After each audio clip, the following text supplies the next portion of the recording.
নমস্কার, দেখছেন আমার কলকাতা। আমি ববিতা।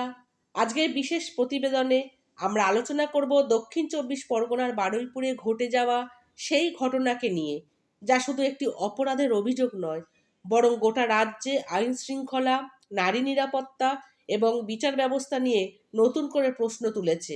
প্রাথমিক তথ্য অনুযায়ী এক নাবালিকা নিখোঁজ হওয়ার পর তার দেহ উদ্ধার হয়। পরিবারের পক্ষ থেকে গুরুতর অভিযোগ আনা হয়েছে। ঘটনার পর এলাকায় তীব্র উত্তেজনা ছড়িয়ে পড়ে। বিক্ষোভ, পথ অবরোধ এবং পুলিশের সঙ্গে সংঘর্ষের ঘটনাও সামনে আসে। পরে জনতার হাতে এক যুবকের মৃত্যুর খবর পরিস্থিতিকে আরও জটিল করে তোলে। তদন্তের স্বার্থে পুলিশ বিশেষ তদন্তকারী দল বা এসআইটি গঠন করেছে এবং তদন্ত এগিয়ে নিয়ে যাচ্ছে।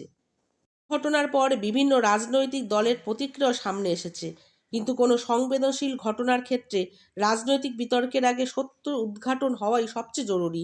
কারণ অসম্পূর্ণ তথ্যের ভিত্তিতে সিদ্ধান্তে পৌঁছে গেলে প্রকৃত তদন্ত ক্ষতিগ্রস্ত হতে পারে। আজকের দিনে সামাজিক যোগাযোগ মাধ্যমে মুহূর্তের মধ্যে নানা দাবি, ছবি ও ভিডিও ছড়িয়ে পড়ে, কিন্তু সব তথ্য সব সত্য নাও হতে পারে।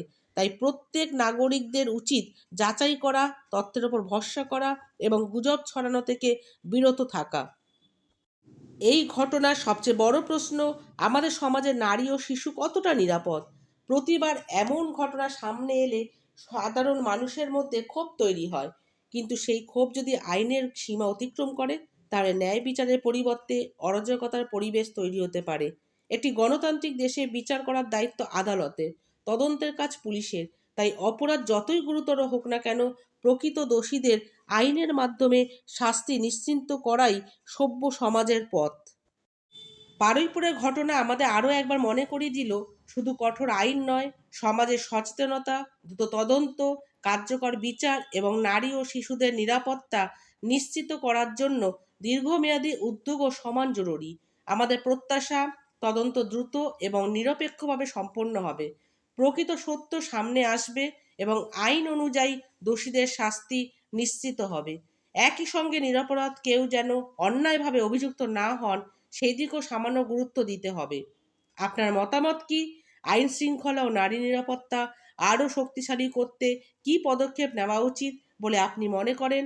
আপনার মতামত কমেন্টে জানান। ভিডিওটি তথ্যবহুল মনে হলে লাইক করুন, শেয়ার করুন এবং আমার কলকাতা চ্যানেলটি সাবস্ক্রাইব করতে ভুলবেন না। ধন্যবাদ, ভালো থাকুন। আবার দেখা হবে পরবর্তী প্রতিবেদনে।